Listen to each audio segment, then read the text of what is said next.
ఒకప్పుడు మాండవ్యుడు అనేటువంటి ఒక మహర్షి తపస్సు చేస్తున్నాడు. సదాశివుడైనటువంటి ఆ పరమేశ్వరుని గురించి. అడవికి దూరములో ఒక మహారాజ్యం ఉందండి.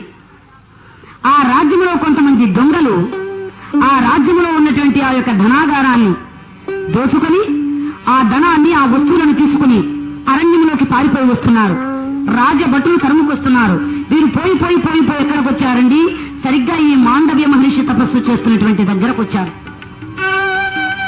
వచ్చి ఏం చేశారు? ఈ ధనమంతా కూడా మాండవుడి యొక్క ఆశ్రమంలో పడేసి దొంగలు వెళ్లిపోయారండి.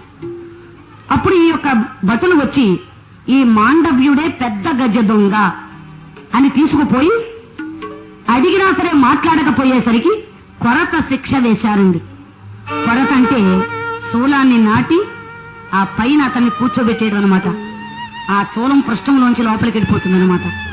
రక్తము కారుతూ ఉంది. అలాగే ఓపిక పెట్టాడు. ఒక అర్ధరాత్రి పూట మహర్షులు వచ్చి, ఏమయ్యా మాండవ్య, తపశక్తి సంపన్నుడవైనటువంటి నీవు ఈ రాజు నిన్ను కొరత శిక్ష వేస్తే అతన్ని ఎందుకు నీవు శపించలేదు అన్నాడు. మహర్షులారా, ఏనాడు నేను చేసుకున్న కర్మ ఈనాడు ఈ కొరత రూపంగా నేను పడవలసి వస్తుంది. ఇది నా పాపము, నా పితృల పాపము, నా యొక్క వన్నవాళ్ల పాపము. ఏనాడు నేను చేసుకున్న కర్మ ఈనాడు అనుభవిస్తున్నాను. దీనికి బాధ్యుడు రాజు కాదు. చేసిన కర్మను అనుభవించక తప్పదు. అందుకని జరగని ఎలా జరుగుతుందో అన్నాడు. ఈ మాటలు విన్న భటులు వెళ్లి మహారాజుతో చెప్పారు, మహారాజా, ఆయన దొంగవాడు కాదు. మన రాజభటులందరూ కూడా అనవసరంగా ఆయన్ని తీసుకొచ్చారు. ఆయన మాండవ్య మహర్షి అట. కోపం వచ్చిందంటే మమ్మల్ని అందరినీ కూడా శపించేస్తాడు. ఆయనకి కొరత శిక్ష వేశారనగానే మహారాజు భయపడి వచ్చి కాళ్ల మీద పడ్డాడు. స్వామి, మమ్మల్ని క్షమించండి, మీరు దొంగనుకుని పని చేశామని చెప్పి ఆ పృష్ఠంలో దిగిపోయినటువంటి ఆ శూలాన్ని లాగేశారండి. లాగేయడంలో ఈ కడుపులో ఉండిపోయింది చిన్న మొన.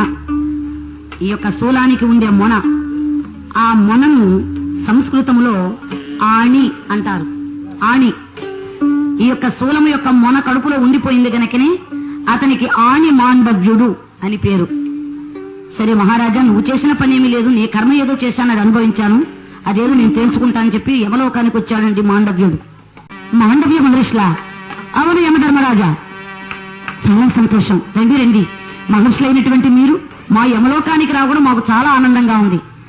యమధర్మరాజా, నేను చేసినటువంటి పాపం ఏమిటి? నాకెందుకు కొరత శిక్ష వేశావు? తీరే చేసినటువంటి ఆ యొక్క పాప ఏదో చిట్టది.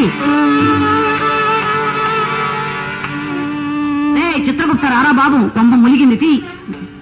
మనం చేసిన పాపాలన్నీ చిత్రగుప్తుడు రాసుకుంటూ ఉంటాడట. తీశాడండి మాండవ్య మహర్షి. ఏం మునీంద్ర, మునీంద్ర, మీరు చిన్నప్పుడు తూనీగల్ని పట్టుకుని ఆ తూనీగలను పట్టుకుని దాని వెనకాల ఉన్నటువంటి ఆ యొక్క పృష్ఠాన్ని గిల్లేసి, అంటే తోకను, అందులో ఈ తుమ్మమున్నట్టు చూడండి, ఆ తుమ్మమున్న దాని లోపల గుచ్చేవాడు ఆ పృష్ఠంలో. ఈ యొక్క కటిస్థల స్థలంలో ఈ యొక్క పృష్ఠములు దింపేసేవాడు. అప్పుడు ఈ యొక్క తుమ్మిని ఏం చేసేది? ఈ తూనీగా గిలగిల కొట్టుకుని ప్రాణాలు వదిలిపెట్టేసేది. అది ఒక ఆట. ఈయనకి ఆడుకునేవాడు. అప్పటికి ఎంత వయసు? 11 సంవత్సరాలు. వాళ్ళకేం తెలుస్తుందండి? అలాంటి ఆ యొక్క సమయంలో ఎప్పుడైతే అలా జరిగిందో, ఇది మహాత్మా మీరు చేసిన పని, అందుకని ఈనాడు మీకు కొరత శిక్ష పడిందన్నాడు. అప్పటికి నా వయసు ఎంత? 11 సంవత్సరాలు. 12 సంవత్సరాల లోపల పనిచేసిన లోపల ఉన్నటువంటి 12 సంవత్సరాల లోపల ఉన్నటువంటి పాలకులు అమాయక స్థితిలో ఉంటారు, బాల్యములో ఉంటారు. వాళ్ళు చేసేటువంటి దుర్మార్గాలు, వాళ్ళు చేసేటువంటి పాపాలు అవి వాళ్ళ తల్లిదండ్రులకు పోతాయి గాని ఆ చేసిన పాపాలు వాడికి రావు. ఎన్నాళ్ళ వరకు? 12 సంవత్సరాల వరకు. 12 దాటి 15లోకి వచ్చాయంటే వాడు చేసిన పాపం వాడికే వస్తుంది. అప్పటికి నా వయసు ఎంత? 11 సంవత్సరాలు. అప్పుడు నేను ఆ పని చేసినందుకు ఆ పాపం ఎవరికి పోవాలి? నా తల్లిదండ్రులకు పోవాలి. అలాంటిది నాకెందుకు వేసావు ఇలాంటివి? నువ్వు ధర్మాన్ని తప్పావా లేదా? నీ యొక్క యమధర్మములో అధర్మం వచ్చిందా లేదా? ఈ అధర్మాన్ని నీవు చేసావు గనుక నీవు శూద్రయోని గర్భమున జన్మించుగాక,